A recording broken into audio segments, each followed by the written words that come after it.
voici la ville la plus étroite au monde. Yanjin. Au milieu coule une rivière. Cette ville s'étend sur 5 km de seulement 30 mètres à 300 mètres de large selon les endroits. Aussi peuplée que la 4e ville de France, Toulouse.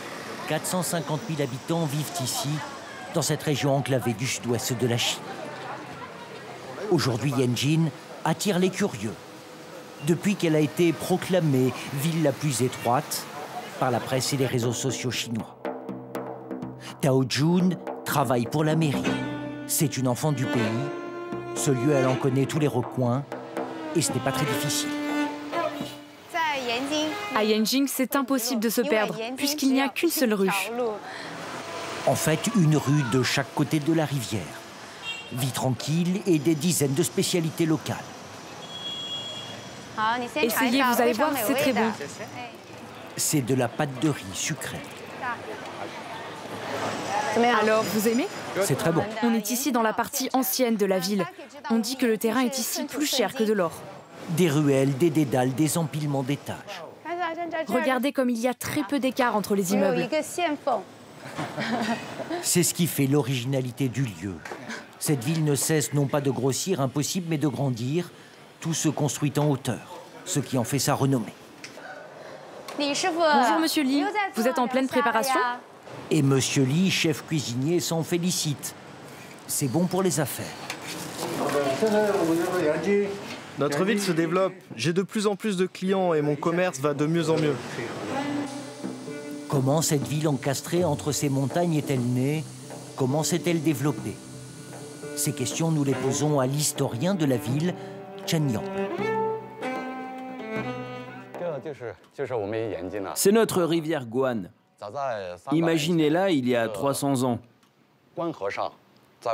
À cette époque, il y avait des navires marchands partout qui naviguaient. Il y avait ici une vingtaine d'embarcadères construits sur la rive.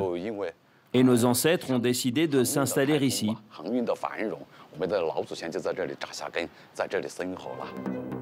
Ainsi est né Yanjin, un centre névralgique de la région pour le transport du bronze, du sel ou du thé, à une époque où seul le fleuve pouvait permettre d'acheminer les marchandises sur ce tronçon de la route de la soie.